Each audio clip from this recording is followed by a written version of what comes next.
Let me start by saying that Peter Terry was addicted to heroin. We were friends in college and continued to be after I graduated. Notice that I said I. He dropped out after 2 years of barely cutting it. After I moved out of the dorms into a small apartment, I didn't see Peter as much. We would talk online every now and then. AIM was king in pre-Facebook years. There was a period where he wasn't online for about 5 weeks straight. I wasn't worried.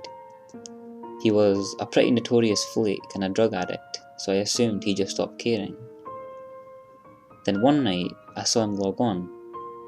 Before I could initiate a conversation, he sent me a message. "David man, we need to talk." That was when he told me about the NoEnd house. I got that name because no one had ever reached the final exit. The rules were pretty simple and cliché. Reach the final room of the building and you win $500. There were 9 rooms in all. The house was located outside the city, roughly 4 miles from my house. Apparently Peter had tried and failed. He was a heroin and who knows what the fuck addict, so I figured that the drugs got the best of him and he wigged out at a paper ghost or something.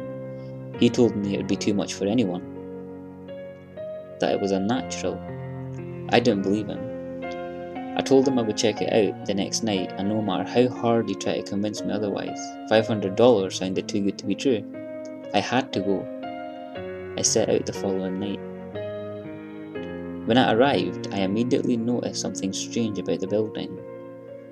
Have you ever seen or read something that shouldn't be scary, but for some reason, a chill crawls up your spine? I walked towards the building, and the feeling of uneasiness only intensified as I opened the front door. My heart slowed, and I let a relieved sigh leave me as I entered. The room looked like a normal hotel lobby decorated for Halloween. A sign was posted in place of a worker. It read, "Room 1 this way, 8 more to follow. Reach the end and you'll win."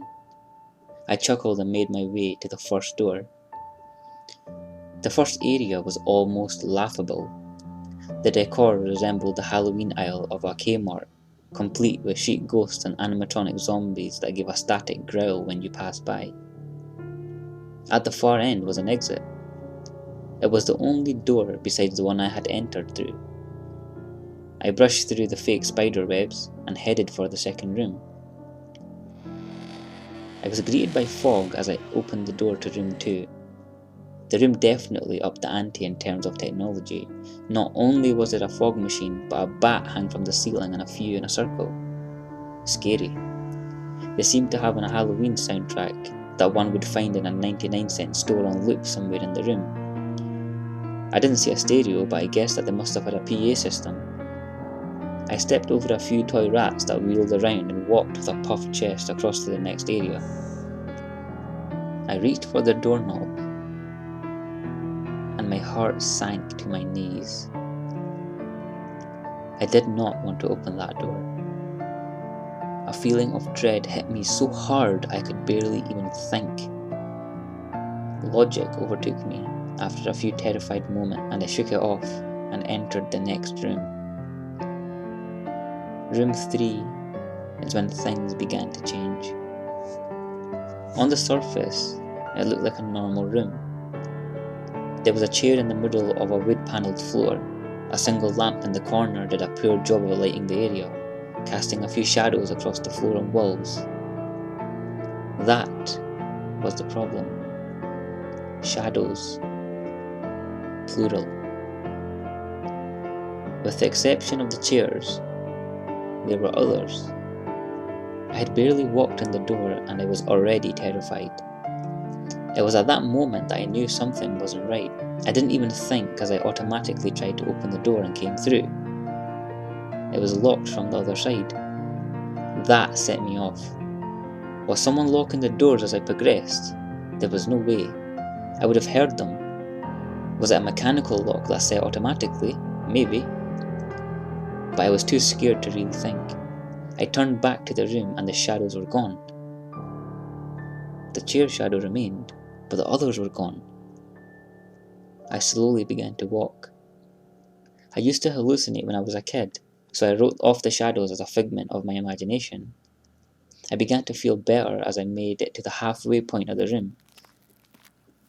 I looked down as I took my steps, and that's when I saw it. Or didn't see it. My shadow wasn't there. I didn't have time to scream. I ran as fast as I could to the other door and flung myself without thinking into the room beyond. The fourth room was possibly the most disturbing. As I closed the door, all light seemed to be sucked out and put back into the previous room. I stood there, surrounded by darkness, not able to move. I'm not terrified of the dark and never have been, but I was absolutely terrified. All sight had left me. I held my hand in front of my face, and if I didn't know what I was doing, I would never have been able to tell. Darkness doesn't describe it. I couldn't hear anything. It was dead silence. When you're in a soundproof room, you can hear yourself breathing. You can hear yourself being alive. I couldn't. I began to stumble forwards after a few moments, my rapidly beating heart the only thing I could feel. There was no door in sight. I wasn't even sure there was one this time. The silence was then broken by a low hum. I felt something behind me. I spun around wildly and could barely even see my nose. I knew it was there though, regardless how dark it was. I knew something was there. The hum grew louder, closer. It seemed to surround me, but I knew whatever was causing the noise was in front of me, inching closer. I took a step back. I had never felt that kind of fear. I can't really describe true fear. I wasn't even scared I was going to die. I was scared of what the alternative was. I was afraid of what this thing had in store for me. Then the lights flashed for a second and I saw it. Nothing. I saw nothing, and I know I saw nothing there. The room was again plunged into darkness and the hum became a wild screech. I screamed in protest. I couldn't hear this goddamn sound for another minute. I ran backwards away from the noise and fumbled for a door handle. I turned and fell into room 5.